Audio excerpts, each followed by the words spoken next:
పేరు మీద ఇళ్లను కూల్చివేస్తారు, భూములని తీసుకుంటారు. దీనివల్ల భూ నిర్వాహ వసతులు చాలామందిగా మారిపోతారు. తర్వాత ఇల్లు లేని వాళ్ళుగా సర్వస్వం కోల్పోతారు. అయితే అభివృద్ధి కోసం ఈ భూములు తీసుకోవడం, ఇల్లు కూలగొట్టడం అనేటువంటిది ప్రభుత్వ దృష్టిలో సరైనదే అనిపించవచ్చు. అభివృద్ధికి అది అత్యంత అవసరమే కావచ్చు. కానీ పేద ఇళ్ళు కానీ ఎవరిళ్ళైనా కానీ కూలగొట్టేటప్పుడు ఆ భూమిని సేకరించేటప్పుడు వారికి సరైనటువంటి నష్టపరిహారం ఇవ్వాల్సిన అవసరం ఉంటుంది.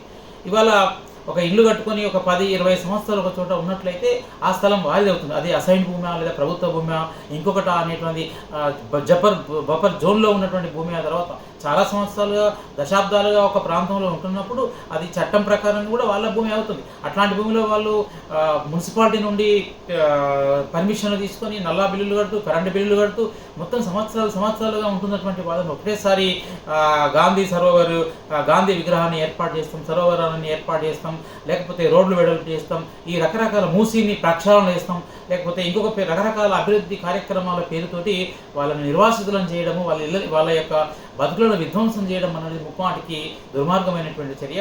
అట్లా కనుక ప్రభుత్వం వాళ్ళ భూములను, వాళ్ళ ఇళ్లను తీసుకోవాల్సి వస్తే వాళ్ళకు మార్కెట్ రేట్ ప్రకారం సరైనటువంటి ప్లేస్లో సరైన విధానంలో వాళ్ళకు తిరిగి వాళ్ళకు పునర్నిర్మాణం చేసి ఇవ్వాలి. అదే పద్ధతిలో వాళ్ళకి ఇవ్వాలి. వాళ్ళు ఎంత ఇచ్చినా కూడా ఇంకా ఆ నేలతో ఉన్నటువంటి మమకారాన్ని వాళ్ళు కోల్పోతారు. కాబట్టి ఆ భావన, భయం వల్ల ఉంటుంది కాబట్టి ఇంకెక్కువ పరిహారం ఇవ్వాల్సి ఉంటుంది. కానీ ప్రభుత్వాలు అట్లా చేయకుండా చట్టాన్ని వాళ్ళు ఉల్లంఘిస్తూ ఈ విధంగా మాట్లాడుతున్నారు. ఈ సందర్భంలో రేవంత్ రెడ్డి ముఖ్యమంత్రి మాట్లాడుతూ ఆయన ఏమంటున్నాడు అంటే, ఉచితంగా ఇల్లు మూసీ నదిలో ఇల్లు కోల్పోతున్నటువంటి వాళ్ళకు మేము ఉచితంగా ఇల్లు ఇచ్చేస్తాం.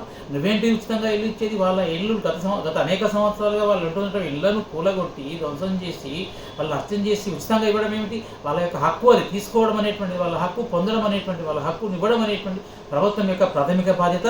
ఇది ప్రతి ఒక్కరు కూడా, ప్రతిపక్షాలే కాదు లేకపోతే ప్రజాపక్షాలే కాదు, అందరూ కూడా ఇట్లాంటి చర్యలను, విధ్వంసం చేసే చర్యలు, బతుకులను దుఃఖమయం చేసేటువంటి చర్యలు అందరూ కూడా తీవ్రంగా ఖండించాల్సిన అవసరం ఉన్నది.